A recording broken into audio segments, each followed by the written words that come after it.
What's up, peeps? Welcome back to another video. So today we are going to be doing Pikmin Bloom versus Pokemon Go. Which one is better? Obviously that's just my opinion, but I'm just doing a comparison of both. Before we start the video, I need to give a shout out to this guy on screen right here. He was the first guy to comment. I launched a semi-competition last video to say the first person to comment gets a shout out. So there we go, thanks to him. So yes, today's going to be Pikmin Bloom versus Pokemon Go, pros and cons of both, and just enjoy. Okay, so if you don't know, my YouTube channel is based around Pokemon Go pretty much. I do some Minecraft videos, but I pretty much just do Pokemon Go shorts and a few challenges. I've done one. I do play Pikmin Bloom as well, so I'm going to try and make this not the least biased as possible.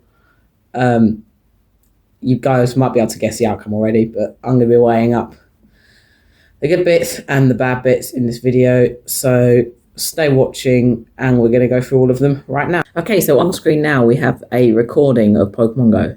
So if you don't know what Pokemon Go is just the whole world is entirely mapped out onto your game, and you go around, as seen on screen now, catching all sorts of Pokemon everywhere. So any part of the world, anywhere, Australia, anywhere, not just UK, like entire world, is completely mapped. So the whole idea is you catch Pokemon and you have there, you can see Candy and Stardust, and you can power up your Pokemon to make them stronger. As you can see, it says CP in the top corner, and that is how strong your Pokemon is. So it's like combat power. The higher the combat power, the better. Now on IVs, the further across the lines are, the better. If you got a Hundo, which will be on screen right now, is where they're all across and they're the rarest. Different versions of Pokemon. There's shiny Pokemon, like seen there. They're a lot rarer than just normal Pokemon. You click on it and there's like a either 1 in 500, 1 in 64 chance of it being shiny. You can have a buddy, so your Pokemon that walks along with you, and you can like get them to best buddy for bonuses and stuff. And there's like, you can have friends in the game. So you see I've got 53 friends here. And you level up to gain, like, when you get to level 38, you can nominate Pokestops. When you get to level 40, you unlock XL Candy, which I'm not going to explain now, but you guys can Google it. There's also field research tasks, and if you complete all of them one a day, you can collect stamps and get the box. And there's also just lots of other research as seen there. So there's also, like, this thing here tells you what Pokemon are nearby and what rays are nearby. And there's also things called gyms. So gyms are where you can place your Pokemon and this will fight. Other people can attack it, like real people, not bots, and attack it. And there's Pokestops here where you spin them and you get items and add them to your item bag. So that helps you with the game, so catching Pokemon. Catching Pokemon and doing all that. So that's basically just a quick overview, and yeah, not too much. So, and there's also a shop in the game. So yeah, in the shop you can buy lots of things like Pokeballs, Poffins. They do special things. Lucky Eggs, they do special things. I'm not going to explain them all now, but they all do special things. You can also buy Pokecoins if you don't want to earn them, because you can earn up to 50 a day, and obviously most stuff in here is more than 50, as you can probably see. So you can buy them if you want to, but otherwise you can just earn them for free, but you can buy them. Okay, so let's look at the pros of Pokemon Go. There's quite a few pros and cons. I'm going to try and make this as least biased as I said. So, the pros of Pokemon Go. So, you can play Pokemon Go everywhere. The whole entire globe, everywhere is mapped onto your phone. Like, you can play everywhere. Obviously, if you go to Antarctica, there's going to be no Pokestops there, because nothing interesting apart from icebergs and polar bears. So, yeah, look at that. You can earn. You can be a free-to-play player, or you can buy Pokecoins. As I said, you can buy them from the shop. You can buy an also catcher, which I have called a Gotcha, which will be on screen now, and I'm going to do a review of that perhaps sometime, maybe. So you can do that. It's not pay to win, but there is lots of things you can do to help do that. It's just that you can buy Pokecoins, but they are quite expensive. I think it's like £1 for or 80p for like 100 Pokecoins, which you can earn in 2 days. But you don't know whether you're going to earn them in 2 days. So it depends. Okay, now time for the bad things about Pokemon Go. So as I said, you can play anywhere, but there's certain places in the countryside that are very low populated, and I said there will be no POI, so no Pokestops, no gyms, not so many Pokemon spawning. But I think Niantic have actually sorted that, and they have made Pokemon spawning in the wild, not just next to Pokestops. So good from them. Sorry, back to the pros again. Just forgot one. You can play in the Go Battle League, which is where you and your Pokemon will battle some other person. In there, in like playing Pokemon Go, and you'll be 1v1, which is kind of cool. But as I said, yes. So as well as negatives, it does take quite a long time to advance in the game, and but so if you're only playing, maybe if you're only trying to play from your house, this probably isn't the game for you. You do have to walk kinda to play, but you can play somewhat from your house. You don't have to go. Probably this isn't the best game for walking, because you want to be in places like a city, so like London, Ottawa, capitals of places, Berlin, or any just densely populated places. So if you're into walking, then Pikmin Bloom is probably the best game for you. So I think we've covered the pros and cons for Pokemon Go.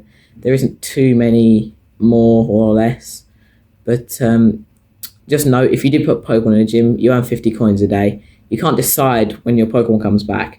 It's when someone battles it will return, and you don't know when that is. It could be a day, a week, a month. I've got a Pokemon in the gym for like a month before. I have one right now, which is really annoying because there's a cap on the coins. If there wasn't, I'd literally be a millionaire in coins, but there is a cap.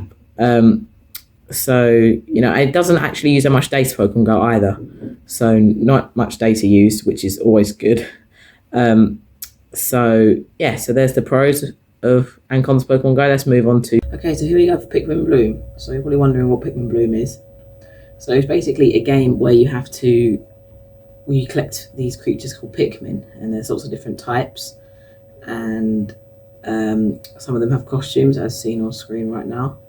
So, sorry about the camera switch, by the way, but deal with it.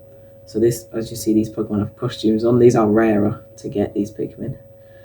You're probably thinking, how do I get Pikmin at all? Well, you have to hatch seedlings, like we do here. Like we are here. These are 10,000 steps each, and they have costumes in, so they're the rarer ones. So, as we can see, this blue was purple, my bad, has just popped out of this, seedling, and now he's going to get his decor, which is like some weird A symbol, which looks like a tramp, in my opinion. And we have another one as well, so we'll see what we get here. So this one is blue, and he's going to put a costume on too. So hopefully this isn't one we've got already. You can get duplicates very easily in this game. So what was he going to put? Okay, he's put a clamshell on. Not the best, but I haven't got it, and it's actually really, really cool and cute. So there we go. You're probably wondering now, how do I get these Pikmin at all? So as you can see now, ask me to rate the game when I've barely played it. So as you see, there's seedlings, and you can send your Pikmin out to get them, and these seedlings are what we've just had hatch into the Pikmin. So these guys are off to go get them. I'll get it, and obviously there's different types of Pikmin and their strengths and weaknesses. So I'll explain that a bit later. But as you saw there, that was like a POI, so like Pokemon Go. But you have to plant small flowers around the side of it, your own flowers that you have. You're probably thinking, how do I get flowers? Well, as you see here, I can plant them. Okay, nice update I'm not going to read about because I really don't care. So as you can see here, I've got jars of different flowers, and I can plant these. And what this will do is, everywhere I go, I will be planting flowers. How do you get flowers? Well, you get nectar from the fruit collected by your Pikmin, and that gives you nectar. And the nectar you can feed back to your Pikmin, and it will give you flower petals. So I'm just going to feed this really quick. And look at this guy. So that's a white seedling we just went and asked them to get. So they are now, they've all their things have sprouted, flowered, so I can click and they all go to my petal jar. So now, once I've collected them all, I can come out of the screen and plant these flowers, and then hopefully the big flowers are going to bloom when you get close enough to them, and they'll give you like, I don't know, like fruit and stuff, and just interesting postcards. So these are the mushrooms, and it's basically a raid in Pokemon Go if you've never played this game, or Pokemon Go, basically a raid. So you can send multiple people, well, multiple Pikmin, all the way there with friends, like a raid, and it will take down, it has certain health. I don't know how the physics of this game work, but there you go. And it will take it down, and then you'll get, as I said, rewards for that, and it boosts your friendship with your Pikmin. So as you see now, we are planting flowers. Okay, I've recorded, got a medal. Rank 1, noob. So I've just got a medal. So we're probably thinking, what's the point of planting flowers? Well, the motto of this game is to cover the whole world in flowers, which kind of makes sense. And when you plant flowers, you find coins. So I think it's every 1,000 flowers planted, which doesn't take long. You walk for like 10 minutes. You find a certain amount of coins, and you can spend these coins on useless stuff in the shop that you're never ever going to want or use or buy. So it's basically just a way of Niantic getting more out of you. Because, by the way, this is the same game made by Pikmin. Sorry, these people make Pokemon Go as well. So, yeah, and you can send these on expeditions from everywhere. So I went to Sutton this morning, and as you can see, it will take longer to, this is a Sutton, but the bigger the one, like the costume ones, they're bigger. So they're going to take a lot longer to get. You can send different Pikmin to speed it up, but they take longer because they're heavier and XXXXX. But yeah, that's basically Pikmin Bloom. I want to note it's very glitchy on Android, but there you go. Okay, let's go over the pros and cons of Pikmin Bloom. So the pros of Pikmin Bloom are you can, as Pokemon Go, you can play anywhere. Again, same with Pokemon Go. If you go to a place with no POI, it is going to become very boring, as there'll be no, nothing there to do. You can basically find seedlings anywhere, as I showed you in the video. It doesn't have to be a densely populated place like Pokemon Go, so they're not rare or any less common or anything, I don't think. So that's one benefit. Other benefits are that you don't need too much data. And also, if you like walking, this is the game for you. So I'm going on an adventure! If you enjoy going on adventures, then this is the choice for you. It's probably better than Pokemon Go.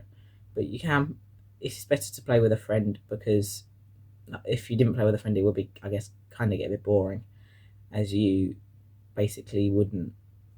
I mean, you could play by yourself, but it probably wouldn't be the best, as you can plant flowers with friends to help you speed up the process of making the big flowers bloom and getting rewards and items. There is levels in the game which I didn't show you. You level up and unlock new seedlings. So when you start, you'll have, I think, 1 type, and if you level up, you get more and more types and unlock more and more features. But you don't unlock mushrooms until level 22 or something. I don't know. So again, that Pokemon Go, there is level. It takes a while to level up, I think. It's not quite as quick. Well, probably slower. It's probably quicker than Pokemon Go. But yeah. So the negatives of Pikmin Bloom are it's very laggy on all Android, as you probably saw when I recorded it, when it was over here. It was very, very laggy, and it's even more laggy to play than it looks on the recording. So yeah, that's one downside. There isn't too many downsides to this game, but honestly, it's a matter of opinion what you want to play. But so I'm going to leave the decision up to you, and I'm going to